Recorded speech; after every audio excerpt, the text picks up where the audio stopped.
The sound of her palm connecting with my cheek echoed through the church vestibule like a gunshot. In that moment, standing there in my grandmother's borrowed pearls, with my face stinging and my dignity shattered, I realized my mother-in-law, Victoria, had just made the biggest mistake of her life. She just didn't know it yet. But I'm getting ahead of myself.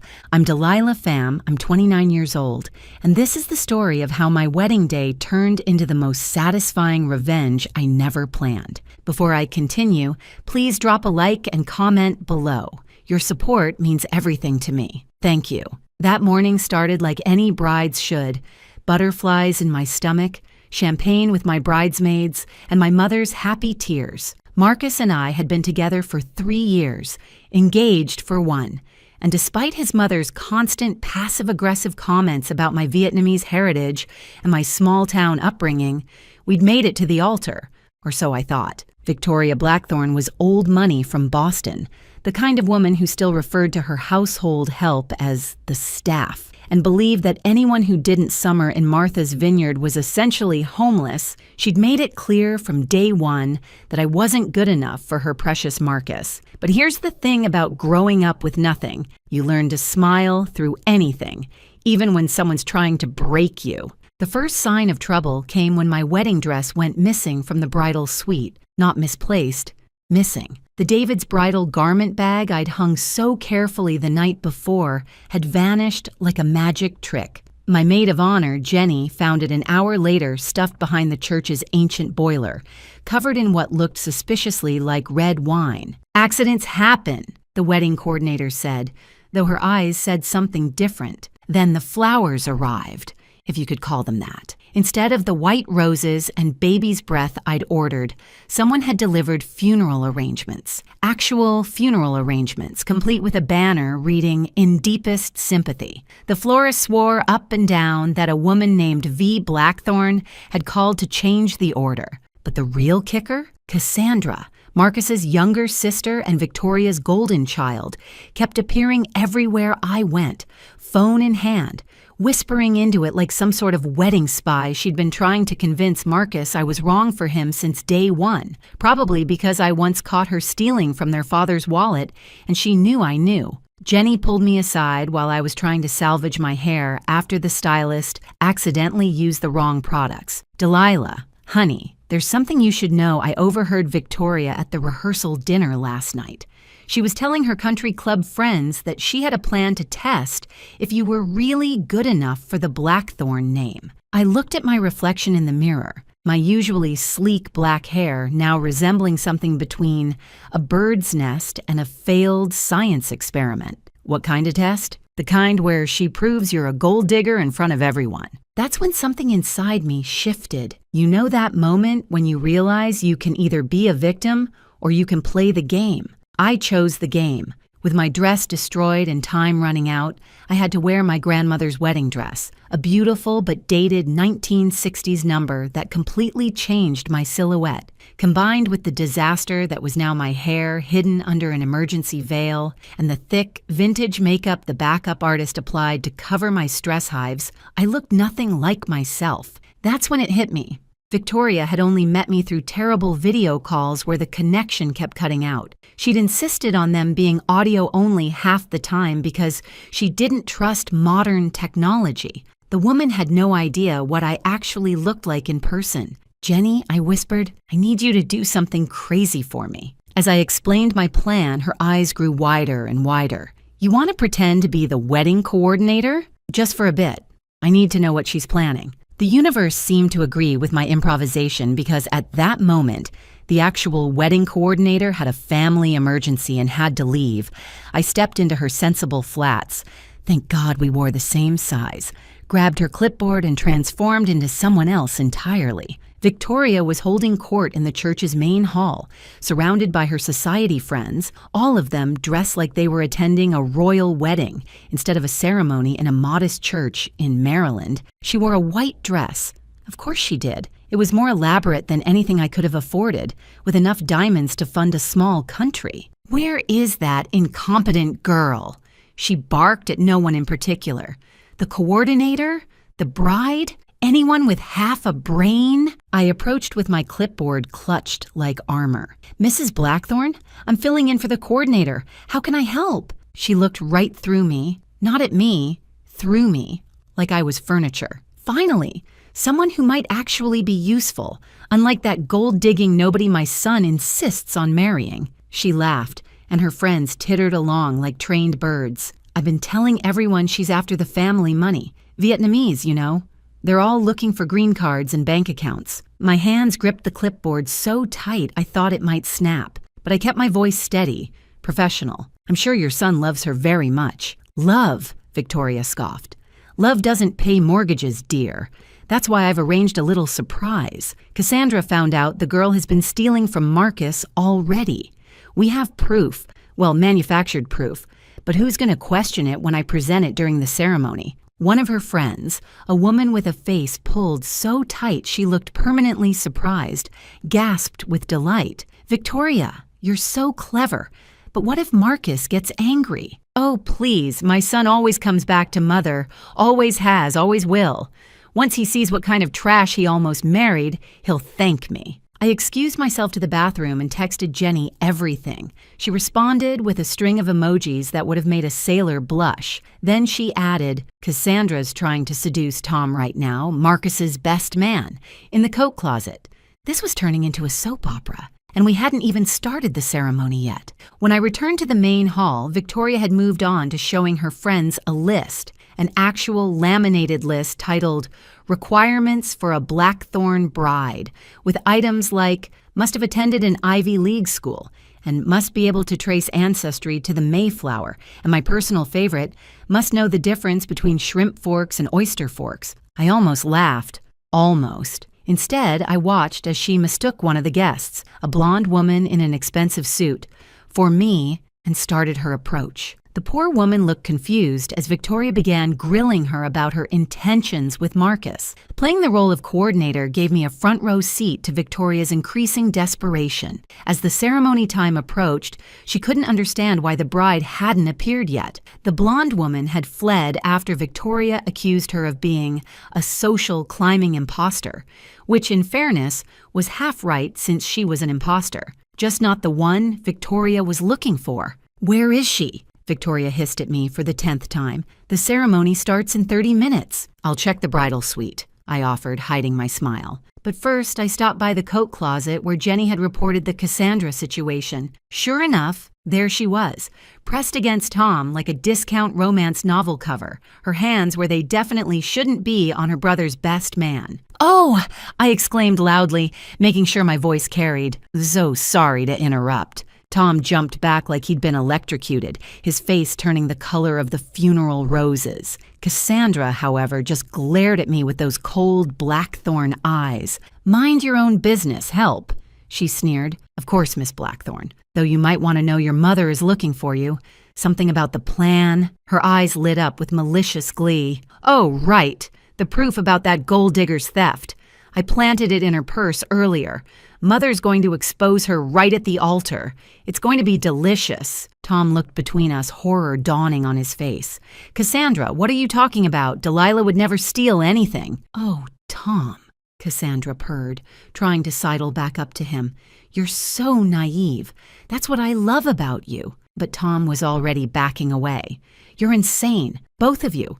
You and your mother. Marcus deserves better than this. He stormed off, and Cassandra turned her fury on me. You stupid little nobody. You ruined everything. That word, stupid. It would come back to haunt them all. If you're enjoying this story, please take just a second to hit that subscribe button and like this video. It really does help me create more content for you. And honestly, your support keeps me going. Thank you so much. I returned to Victoria with news that the bride was getting ready and would be down soon. She was pacing now, her white dress swishing dramatically with each turn. The church was filling with guests, and I could see Marcus at the altar looking handsome but nervous in his tuxedo. This is ridiculous, Victoria exploded. What kind of classless girl shows up late to her own wedding? Her mother, a sprightly 85-year-old named Eleanor, wheeled up in her chair. The same kind of girl who has to deal with your nonsense. Victoria, sit down before you give yourself a stroke. Mother, please. Not now. Oh, I think now is perfect timing. Eleanor looked at me and winked. Actually, winked. You look familiar, dear. Have we met? Before I could answer, Victoria grabbed my arm. You, go find that bride right now, or I'll make sure you never work in this state again. Of course, Mrs. Blackthorne. I headed to the bridal suite where Jenny was waiting with the biggest grin I'd ever seen. Delilah, you're not going to believe this. I found something in Victoria's purse. She held up a receipt. A receipt for the funeral flowers, the wine that destroyed my dress, and a payment to the hairstylist to make mistakes, all paid for with Victoria's credit card, all with her signature. We're keeping this, I said, tucking it into my bra. Evidence. 5 minutes to ceremony, someone called. It was showtime. I stayed in my coordinator disguise as the ceremony began, standing at the back of the church with my clipboard like I was checking off important tasks. Victoria had positioned herself in the front row, her white dress gleaming like a beacon of narcissism. Cassandra sat beside her, practically vibrating with anticipation. The music started and the bridesmaids began their walk. Jenny winked at me as she passed. Then came the moment. The bride's entrance. Except I wasn't walking down that aisle yet. Victoria's head whipped around like something from The Exorcist. "Where is she?" she hissed loud enough for the first 5 rows to hear. I approached her calmly. "There seems to be a small delay, Mrs. Blackthorne." That's when it happened. She stood up, her face purple with rage, and slapped me across the face, hard. The crack echoed through the church like thunder. "You stupid, incompetent fool! You had one job, to make sure that gold-digging tramp got down this aisle so I could expose her. One job!" The entire church gasped. The organist stopped mid-note, and you could have heard a pin drop in that silence. And that's when Marcus's voice cut through the air like ice. "Mother, what did you just do?" He was standing at the altar, but he'd seen everything. The microphone on his lapel, the one for the wedding video, had picked up every word and broadcast it through the church's sound system, every single word. Victoria turned, her face shifting from rage to confusion. "Marcus, darling, I was just disciplining the help. This coordinator is completely incompetent. She can't even find your bride." "Mother," Marcus said, walking down from the altar with slow, deliberate steps, "I'd like you to meet someone." He reached for my hand, and I took it, pulling off the emergency veil and letting my hair fall free. The vintage makeup couldn't hide who I was anymore, not with Marcus beside me. "Mother, meet my bride, the woman you just assaulted, the woman you just called stupid, the woman you've been plotting against all morning." Victoria's face went from purple to white so fast I thought she might faint. Her mouth opened and closed like a fish gasping for air. Behind her, Cassandra looked like she'd been struck by lightning. But, Victoria stammered. "Oh, there's more," Marcus continued, his voice still deadly calm. "Tom told me about Cassandra's attempt to seduce him, the fake evidence you planted, the destroyed dress, the funeral flowers, everything." Eleanor wheeled herself forward. "I told you, Victoria. I told you 40 years ago when you married my son. Money doesn't make you better than anyone, but you never listened." The microphone was still on. Every guest in the church had heard everything. 300 people, including Victoria's entire country club, her charity board friends, and most importantly, the Blackthorne family board of directors. "This isn't what it looks like," Victoria tried, but her voice was weak now. "It's exactly what it looks like." I finally spoke, my cheek still stinging, but my voice steady. "You tried to destroy my wedding because I don't fit your narrow, bigoted view of who deserves your son. But here's what you didn't count on. Marcus loves me. His father loves me. Your mother loves me. This family chose me, Mrs. Blackthorne. The question is, what are they going to choose about you?" Marcus's father, Richard, stood up from his seat. He'd been silent until now, but the look on his face said everything. "Victoria, we need to talk now." "Richard, darling, you don't understand. I understand perfectly. You assaulted our daughter-in-law in a church in front of 300 witnesses while being recorded." The wedding videographer, bless his heart, gave me a thumbs up from the back. He'd gotten it all. The church had become a courtroom, and Victoria was on trial. Marcus stood beside me, his hand in mine, and I could feel the controlled fury radiating from him like heat from a forge. 300 witnesses, he repeated slowly, letting each word land like a hammer, including Judge Patterson, Senator Williams, and oh look, isn't that Channel 7's news anchor in row 12? Victoria's perfectly composed face finally cracked. She looked around wildly, seeing camera phones raised everywhere.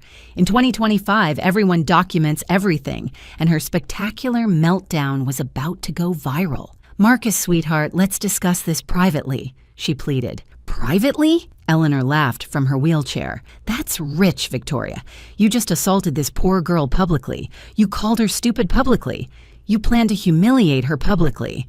What's wrong? Don't like the spotlight when it's showing your true colors?" That's when Cassandra made her fatal error. She stood up, pointing at me with a shaking finger. "She's still a thief. I have proof. Check her purse." "You mean the fake evidence you planted?" Tom's voice rang out from the groomsmen's section. "The evidence you told me about while trying to shove your tongue down my throat in the coat closet?" The collective gasp from the congregation sounded like a windstorm. Cassandra's face went from pale to crimson. "That's a lie," she screeched. "Really?" Jenny stepped forward, holding up her phone. "Because I have a recording of you admitting it. Amazing how thin those closet doors are." Marcus turned to his sister with disgust. "You tried to seduce my best friend to create drama at my wedding. It was Mother's idea." Cassandra threw Victoria under the bus so fast it probably left tire marks. "I did no such thing," Victoria protested. "That's when I played my ace. I pulled out the receipt Jenny had found." "Really? Then why do I have receipts for funeral flowers, wine to destroy my dress, and payment to the hairstylist to sabotage me, all with your signature?" Richard took the receipt, studied it, then looked at his wife with an expression I'd never seen before. It wasn't anger, it was disappointment so profound it seemed to age him 10 years. 40 years, Victoria. 40 years I've watched you hurt people with your snobbery. But this, attacking our son's happiness, assaulting his bride, we're done. Richard, you don't mean that. The divorce papers will be filed Monday. The announcement sent shockwaves through the church. Victoria Blackthorne's society queen was being divorced, publicly, humiliatingly, but Marcus wasn't done. "Mother, you're banned from our reception. You're banned from our lives until you can genuinely apologize and prove you've changed. And Cassandra, same goes for you." "You can't do this," Victoria shrieked. "I'm your mother." "No," Marcus said quietly. "A mother loves their children. A mother wants them to be happy. A mother doesn't try to destroy the best thing that ever happened to them because of their own prejudices. You're not my mother. You're just the woman who gave birth to me." Eleanor started a slow clap. One person joined, then another. Soon the entire church was applauding as Victoria and Cassandra were escorted out by two ushers who looked like they were enjoying their job a little too much. As Victoria passed me, she hissed, "This isn't over." "Oh, but it is," Eleanor called after her. "By the way, Victoria, remember that family trust fund you're so proud of? The one my late husband set up? Guess who controls it now that you're getting divorced? Spoiler alert, it's me. And I'm feeling very generous toward my new granddaughter-in-law." Victoria's scream of rage echoed down the street as the church doors closed behind her.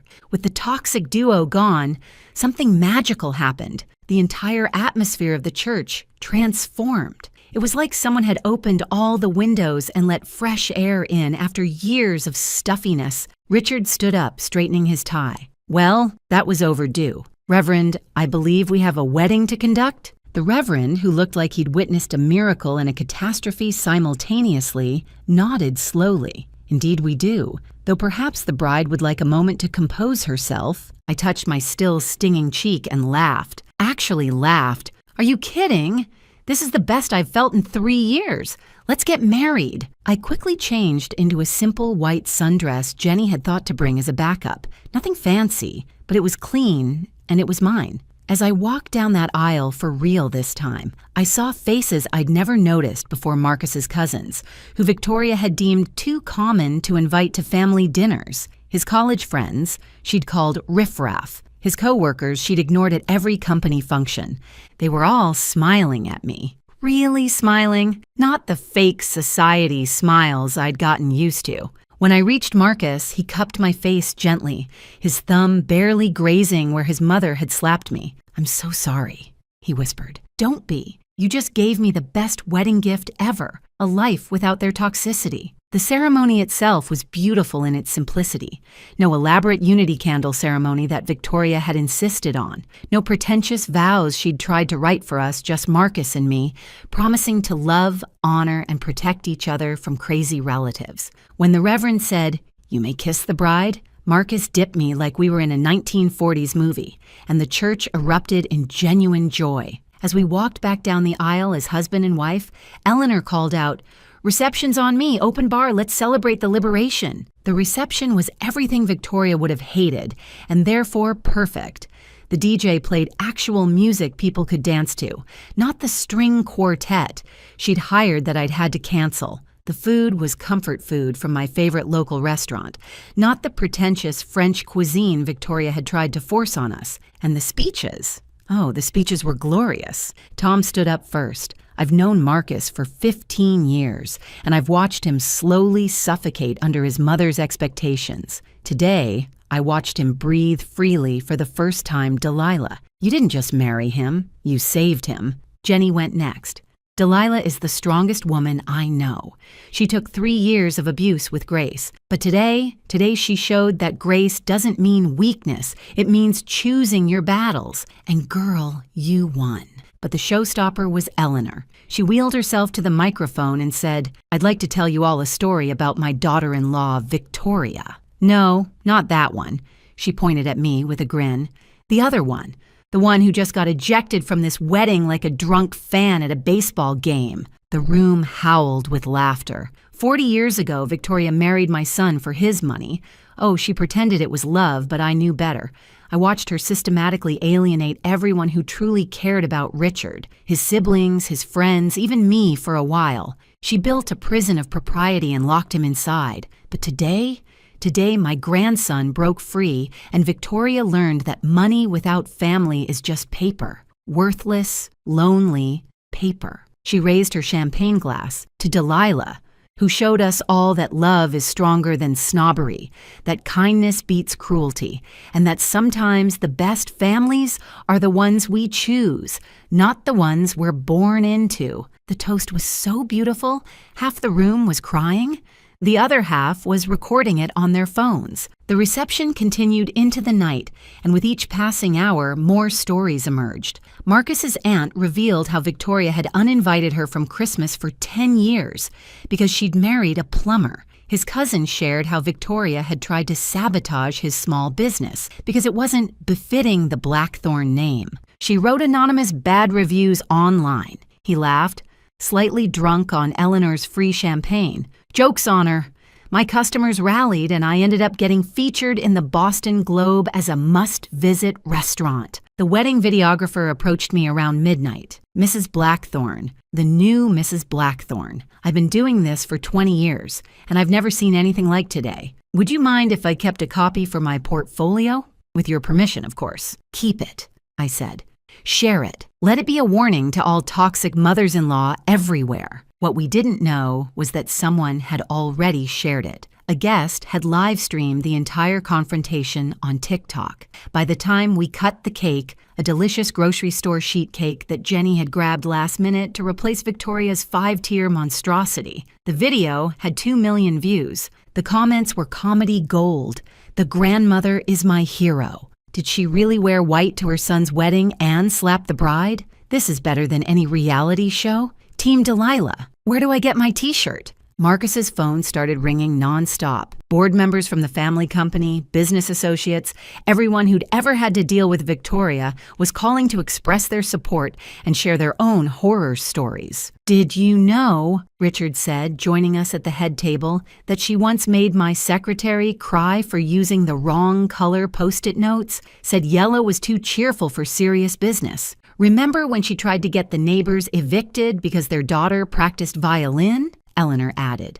"Said it lowered property values." "Oh, what about the time she called the cops on those Girl Scouts selling cookies?" Marcus's uncle chimed in. claimed they were loitering. Each story was worse than the last, painting a picture of a woman who'd terrorized everyone around her for decades, protected only by her husband's money and social status, but not anymore. Richard pulled me aside near the end of the reception. "Delilah, I owe you an apology.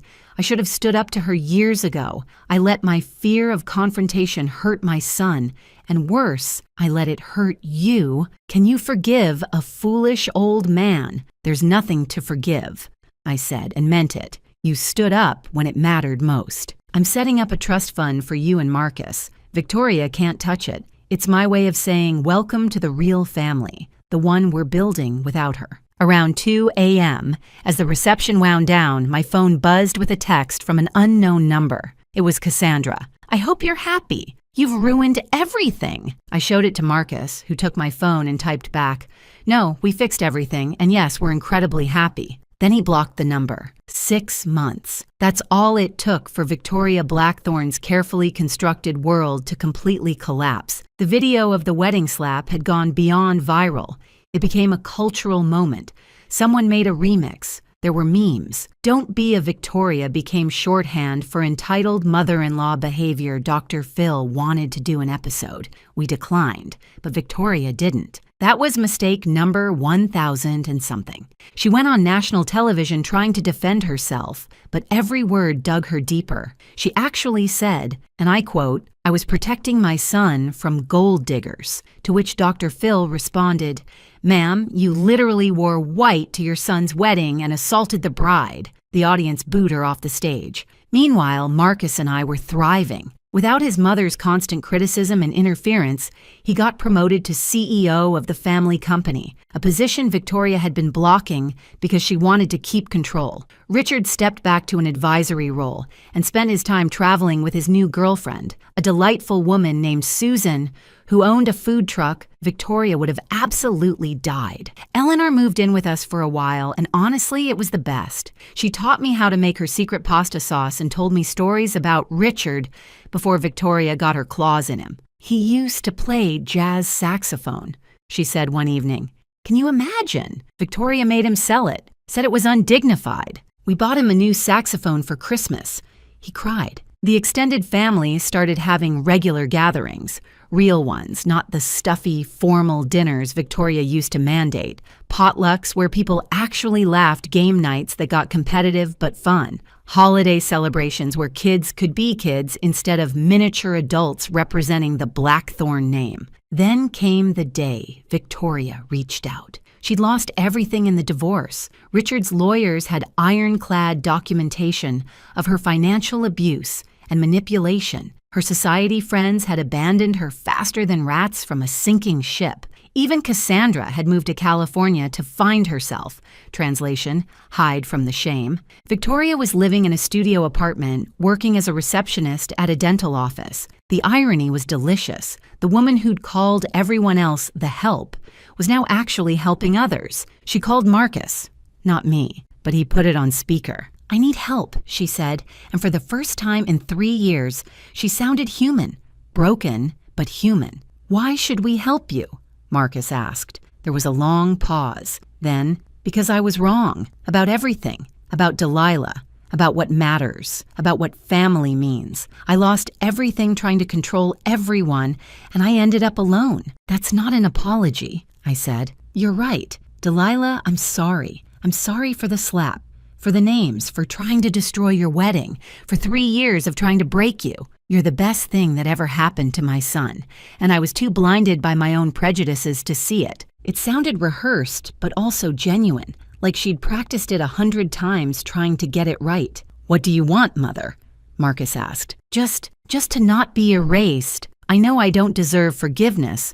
I know I don't deserve to be in your lives, but maybe someday, could I meet my grandchild? Oh yeah, did I mention? I was 6 months pregnant. Eleanor had already knitted approximately 700 baby blankets in preparation. Marcus looked at me. The decision was mine. "Here's what's going to happen," I said. "You're going to therapy. Real therapy, not some life coach your country club recommended. You're going to work on your issues. All of them. The racism, the classism, the narcissism. Then after a year, we'll have coffee. One coffee, and we'll see. "That's more than I deserve," she whispered. "Yes, it is," Marcus said. "Don't waste this chance." She didn't. A year later, we had that coffee. She showed up in regular clothes, not her usual designer armor. She asked about my family, my culture, my dreams, and actually listened to the answers. When our daughter was born, she was allowed to visit, supervised for an hour. Baby steps. The last family wedding was Richard's to Susan. Victoria attended as a regular guest, sitting in the back, dressed appropriately in blue. She didn't make a scene, didn't try to control anything, didn't make it about her progress. During the reception, she approached me. "Thank you," she said simply. For what? For being strong enough to break the cycle. For showing Marcus he deserved better. For giving me a chance to change. Then she walked away. No drama, no demands. Just acknowledgement. Marcus pulled me onto the dance floor, our daughter balanced on his hip. "You know what the best part is?" he said. "What?" "Our daughter will never know that version of her grandmother. She'll only know whatever person Victoria becomes from here." As we danced, surrounded by chosen family and blood family who'd chosen us back, I realized something. That slap had been a gift. It was the moment everything toxic in our lives got exposed to sunlight and withered away. Sometimes the worst moments become the best turning points. And sometimes, karma shows up to your wedding wearing white and ends up leaving in disgrace.